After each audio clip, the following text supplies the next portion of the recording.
Bismillahirrahmanirrahim. Cheikh Al-Allama Al-Uthaymin rahimahullah dit cinquième séance sur le mérite de la récitation du Coran. Louange à Allah qui appelle vers sa porte et qui permet à qui il veut de l'atteindre. Il nous a comblés en faisant descendre son livre qui comprend des versets explicites et d'autres allégoriques, le Muhkam et le Mutashabih. Ceux qui ont dans leur cœur une inclinaison vers l'égarement suivent ce qui est allégorique, tandis que ceux qui sont bien ancrés dans la science disent « nous y croyons ». Je le loue pour la guidance et pour avoir facilité ses voies. J'atteste qu'il n'y a de divinité digne d'adoration qu'Allah, seul et sans associé, une attestation par laquelle j'espère le salut de son châtiment. J'atteste que Mohammed est son serviteur et messager, le plus parfait des hommes dans ses actes, qu'Allah le vante et le préserve, ainsi que son compagnon Abu Bakr, le meilleur de ses compagnons. Omar, par qui Allah a honoré la religion et par qui le monde s'est rectifié. Othman, martyr de sa demeure et de son sanctuaire. Il a été tué, Othman, al-Madina, par les Khawarij. Ali, connu pour résoudre les problèmes de science et enlever le voile, ainsi que sa famille, ses compagnons et ceux qui leur sont proches. Mes frères, Allah Azza wa Jal dit إن الذين يتلون كتاب الله وأقاموا الصلاة وأنفقوا مما رزقناهم سرا وعلانية يرجون تجارة لن تبور ليوفيهم أجورهم ويزيدهم من فضله إنه غفور شكور. Certes, ceux qui récitent le livre d'Allah accomplissent la salat et dépensent en secret et en public de ce que nous leur avons attribué, espèrent ainsi faire un commerce qui ne périra jamais, afin qu'Allah les rétribue pleinement et leur ajoute de sa grâce. Il est pardonneur et reconnaissant. La récitation du livre d'Allah est de deux types. La récitation par la mise en pratique, tilawatun hukmiyya, qui consiste à croire en ses informations, à ce sur quoi informe le Coran, à appliquer ses jugements en accomplissant ses ordres et en délaissant ses interdits. Nous en parlerons dans une autre séance, insha'Allah. Le second type est la récitation par la langue, tilawatun lafdhiyya, c'est-à-dire sa lecture. Le Coran a été descendu par Allah Azza wa Jal pour trois sagesses: le fait de l'adorer en récitant ses versets, de méditer sur l'essence des versets et d'agir en conformité avec eux. C'est pour ça que celui qui ne comprend pas l'arabe, lorsqu'il récite le Coran, il faut qu'il ait la traduction du sens afin de méditer sur ce qu'il est en train de réciter. Le cheikh dit ensuite, de nombreux textes ont été rapportés concernant son mérite, qu'il s'agisse de l'ensemble du Coran ou de sourates ou versets spécifiques. Dans Sahih al-Bukhari, il est rapporté d'après Uthman ibn Affan, radiyallahu anhu, que le prophète sallallahu alayhi wa sallam a dit « Khayrukum man ta'allama al-Qur'ana wa 'allamah » Le meilleur d'entre vous est celui qui apprend le Coran et l'enseigne. Et dans les deux Sahih d'après Aïcha radiyallahu anha, que le prophète sallallahu alayhi wa sallam a dit « Al-mahiru bil-Qur'ani ma'a safarati al-kirami al-barara walladhi yaqra'u al-Qur'ana wa yatata'ta'u fihi wa huwa alayhi shaqun lahu ajran » Celui qui maîtrise le Coran, qui récite parfaitement bien, est avec les anges ambassadeurs nobles et obéissants, et celui qui lit le Coran en bégayant avec difficulté a deux récompenses. Le cheikh dit, l'une des deux récompenses est pour la récitation et la seconde pour la difficulté qu'elle représente pour le lecteur. Et le mahir, celui qui récite parfaitement bien avec une bonne mémoire le Coran, a plus de récompenses que le second. Également dans les deux sahih d'après Abu Musa al-Ash'ari radiyallahu anhu, que le prophète sallallahu alayhi wa sallam a dit مثل المؤمن الذي يقرأ القرآن مثل الأترجة ريحها طيب وطعمها طيب ومثل المؤمن الذي لا يقرأ القرآن كمثل التمرة لا ريح لها وطعمها حلو. L'exemple du croyant qui lit le Coran est celui de l'uturja. L'uturja, c'est en français le cédra, qui est un agrume. Son odeur est bonne et son goût est bon. Et l'exemple du croyant qui ne lit pas le Coran est celui de la date. Elle n'a pas d'odeur, mais son goût est sucré. Dans Sahih Muslim, d'après Abu Umama, radiyallahu anhu, que le prophète sallallahu alayhi wa sallam a dit « Iqra'u al-Qur'ana fa innahu ya'ti yawm al-qiyamati shafi'an li ashabi » Récitez le Coran, lisez le Coran, car il viendra le jour de la résurrection comme intercesseur pour ses compagnons. Et dans Sahih Muslim, d'après Uqba ibn Amir, radiyallahu anhu, que le prophète sallallahu alayhi wa sallam a dit أفلا يغدو أحدكم إلى المسجد فيتعلم أو يقرأ آيتين من كتاب الله خير له من ناقتين وثلاث خير من ثلاث وأربع خير له من أربع ومن أعدادهن من الإبل.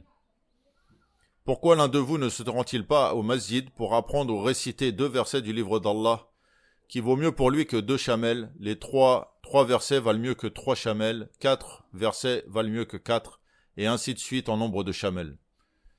Et dans Sahih Muslim d'après Abu Huraira radiyallahu anhu, que le prophète sallallahu alayhi wa sallam a dit: مَجْتَمَعَ قَوْمٌ فِي بَيْتٍ مِّن بُيُوتِ اللَّهِ يَتْلُونَ كِتَابَ اللَّهِ وَيَتَدَارَسُونَهُ بَيْنَهُمْ إِلَّا نَزَلَتْ عَلَيْهِمُ السَّكِينَةُ وَغَشِيَتْهُمُ الرَّحْمَةُ وَحَفَّتْهُمُ الْمَلَائِكَةُ وَذَكَرَهُمُ اللَّهُ فِي مَنْ عِنْدَهُ.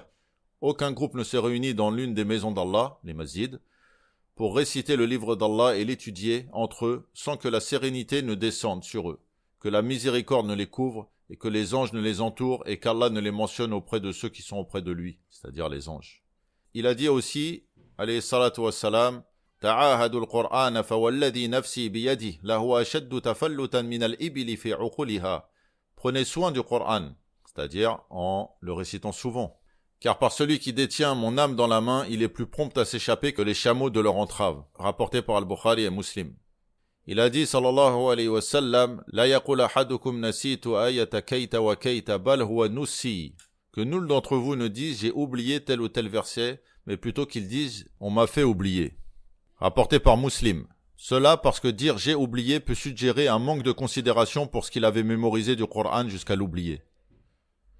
D'après Abdullah ibn Mas'ud radiyallahu anhu, que le prophète sallallahu alayhi wa sallam a dit: Man qara'a harfan min kitabillahi falahu bihi hasana.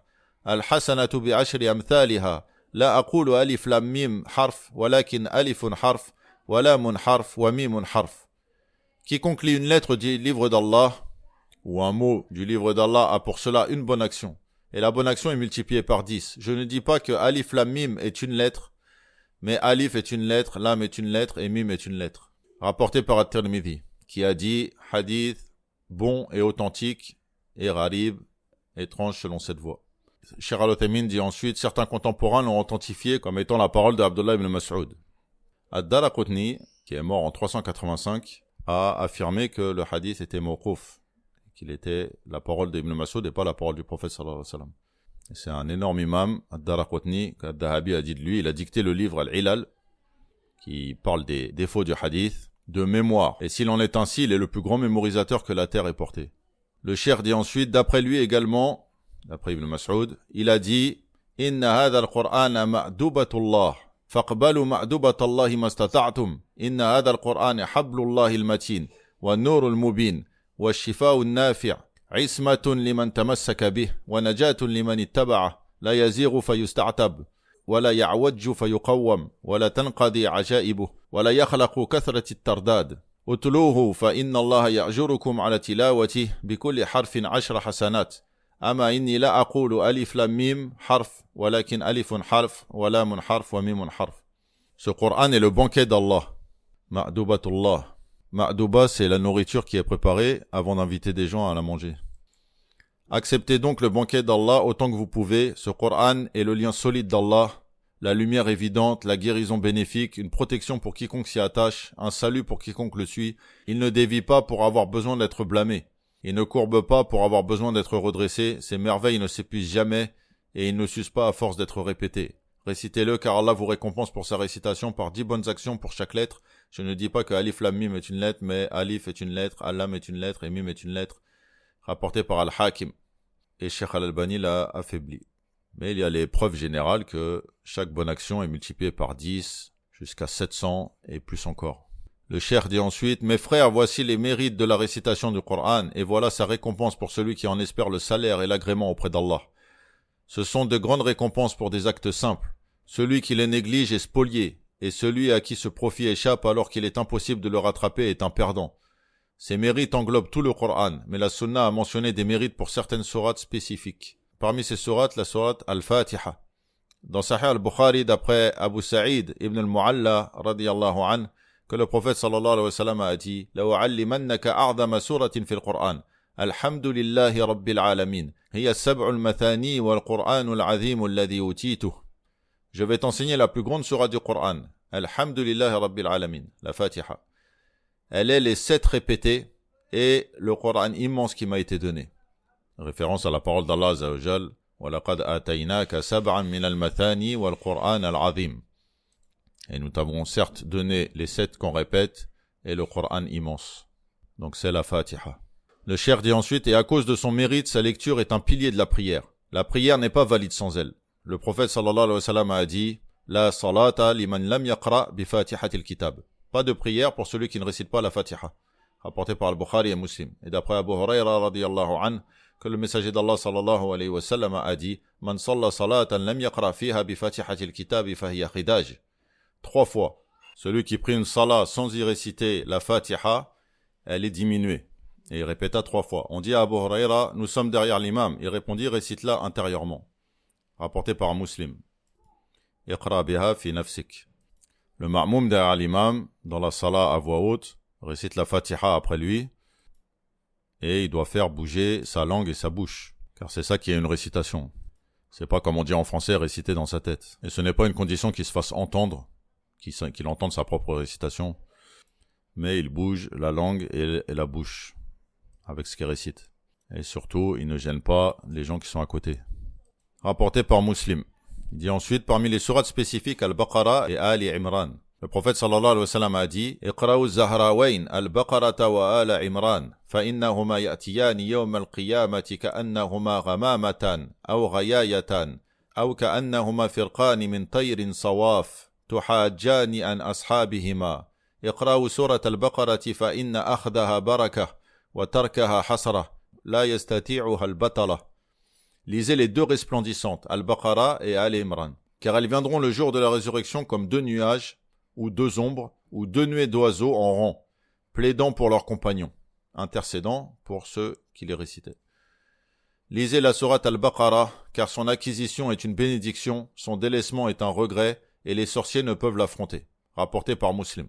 D'après Abu Huraira, que le prophète sallallahu alayhi wa sallam a dit, إن البيت الذي تقرأ فيه سورة البقرة لا يدخله الشيطان. La maison dans laquelle on lit la sourate Al-Baqarah, le diable n'y entre pas. Rapporté par Muslim. C'est parce qu'elle contient le verset du trône Ayat al-Kursi. Il est authentifié d'après le messager d'Allah sallallahu alayhi wa sallam que quiconque la lit durant une nuit, un gardien d'Allah ne cessera d'être sur lui et aucun diable ne l'approchera jusqu'au matin. Et le hadith est dans le Bukhari. D'après Ibn Abbas radiyallahu anhuma, alors que Jibril était auprès du prophète sallallahu alayhi wa sallam, il dit « C'est une porte du ciel qui vient de s'ouvrir, ce qui n'était jamais arrivé. » Un ange en descendit et vint trouver le prophète sallallahu alayhi wa sallam et dit « Abshir binurayn qad utitahuma lam yu'tahuma nabiyyun qablak, fatihatul kitab wa khawatim surati al-Baqarah, lan taqra bi harfin minhuma illa utitah. » Réjouis-toi de 2 lumières qui t'ont été données, qu'aucun prophète avant toi n'a jamais eu. La Fatiha du livre et les versets de clôture de la sourate Al-Baqarah. C'est-à-dire les 2 derniers versets d'Al-Baqarah. Amana ar-rasulu bima unzila ilayhi min rabbihi wal mu'minun, jusqu'à la fin de la sourate. Tu ne liras pas une lettre de ces derniers sans qu'il ne te soit donné. Rapporté par Muslim. Et parmi les sourates spécifiques pour leur mérite, Qul huwallahu ahad.